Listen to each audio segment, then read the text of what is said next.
துரத்தி துரத்தி உருகி உருகி காதலிச்சுட்டு கட்டினா பிறகு எப்பவும் என்னோட தானே இருக்க போறான்ட்டு கண்டுக்காம விடுற மாதிரி.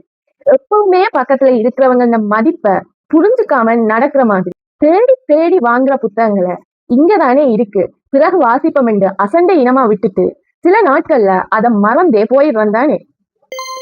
ஆர்த்திகாஸ் புக் பைட்ஸோட உங்கள் நன்றி ஆர்த்திகா என்பவர். புத்தக விமர்சனம் தயாராகி கொண்டிருக்கிற நேரத்துல இடையில ஒரு சின்ன இடைவெளியில வாங்க கதைப்போம். ஒரு நாள் ஒரு நிசப்தமான இரவு, மந்தமான தூக்கம்ல யாரோ அழுகிற மாதிரி ஒரு குரல். காத கூர்மையாக்கி உன்னிப்பா கேட்டா அது அலுமாரிக்குல இருந்து வருது. நல்ல வேளை அலுமாரிக்கு கதவு இருந்திருந்தா அல்லாவி அடிச்சுட்டு ஓடி இருப்பேன். அலுமாரிய உன்னிப்பா பார்த்தா லேசா ஒரு புத்தகம் ஆடிச்சு. ஆமா, அந்த புத்தகம் தான் அழுதுட்டு இருந்துச்சு. அந்த புத்தகத்தின் பேரை பாப்போம் என்று பார்க்க வலிக்கிட்டா மங்களா தெரியுது. உத்து உத்து பாக்குறேன், அந்த புத்தகத்தை அடையாளம் காணவே முடியல. நித்திர வேற கண்ண சுழட்டுது. சரி, என்னதான் சொல்லுதுன்னு கேட்போமே வந்துட்டு அது என்ன சொல்லுதுன்றத கேட்க ஆரம்பிக்கிறேன். நீ எவ்வளவு நல்லவ தெரியுமா, ஆனா ஏன் எங்களை வெறுக்கிற?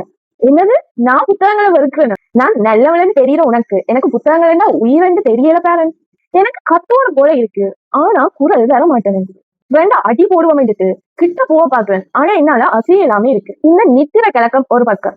சரி, என்னதான் சொல்லுதுன்னு கேட்ப. நீ எவ்வளவு நல்லவளா இருக்கிற. பெண்களை பார்த்து பார்த்து தடவி தடவி கடையில இருந்து வேண்டிட்டு வந்த. உங்களுக்கு உரையெல்லாம் போட்டு அழகா பக்குவமா வச்சிருக்க. அடிக்கடி வந்து வந்து பார்த்து தூது தட்டிட்டும் போறேன். ஆனாலும் இன்னும் ஏன் என்ன வெறுக்கிற? ஏன் என்ன எடுத்து வாசிக்க மாட்டேன்ற? ஏன் எங்கள கொஞ்சம் பேரை இன்னும் கண்டுக்காம இருக்கிற? இப்படி கூட்டி கொண்டு பக்கத்துல கொண்டு வந்து வச்சுட்டு ஏன் எங்களை வெறுக்கிற? ஏதோ நாங்கள் கையால ஆகாத மாதிரி நடந்துக்கிற. அப்ப எதுக்குத்தான் எங்களை கூட்டி கொண்டு வந்தேன்? இப்படி கேட்டுட்டு தொடர்ந்து அழுகுது அந்த புத்தகம். ஆமா, நான் ஏன் இந்த புத்தகங்களை இன்னும் கண்டுக்காம இருக்கேன்? நான் ஏன் இன்னும் வாசிக்கல? ஏன்? எதனால? எதுக்காக? எனக்கே தெரியலையே. நான் இப்ப என்னத்த சொல்றேன்? அழாதேன்னு சொல்லணும்னு நினைக்கிறேன். குரல் வருதில்லை, கண்மோ திறக்குதில்லை, கைகால் வர அசைதில்லை. அப்படியே என்ற நினைவு தப்புது. விடி எழும்பி கட்டில இருந்த என்ன சுத்தி பறவைகண்ட சத்தம். பான் வண்டி கூவி கொண்டு போகுது. மணி அடிச்சு சத்தம் கேட்குது. கந்த சஷ்டி கவசம் கூட பாடுது. ஆனா எனக்குள்ள ஒரே மௌனம். ஆமா, ஏன்னா இன்னும் கொஞ்சம் புத்தகங்களை இன்னும் வாசிக்காமலேயே வச்சிருக்கு. எனக்கு விட தெரியல, ஆனா ஒரே அமைதி.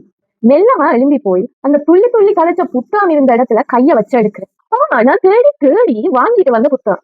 அதை இன்னுமே வாசிக்கலன்றது என்னால் ஜீரணிக்கவே முடியல. புத்தகத்தை எடுத்து இருத்தி பிடிச்சு கொண்டு இன்னைக்கு ரசவாதியோட தான் நேர செலவதுன்னு முடிவும் எடுத்தேன். இப்படி நான் வாசிச்சதுதான் இந்த ரசவாதி புத்தகம். நீங்க ரசவாதி வாசிச்சிட்டீங்களா, இல்ல இன்னும் வாசிக்கணும்னு நினைச்சு கொண்டே இருக்கிறீங்களா? உங்களோட கருத்துக்களை கமெண்ட் பண்ணிட்டு வீடியோவை ஷேர் பண்ணுங்க. அப்ப நான் போய் விமர்சனத்தை தொடர்வேன். என்ன அப்பப்ப இடைவெளி கிடைக்க வாரன் நாங்க கதைப்போம். ஆர்த்திகாஸ் புக் பைட்ஸோட உங்கள் நன்றி ஆர்த்திகா என்பவர்.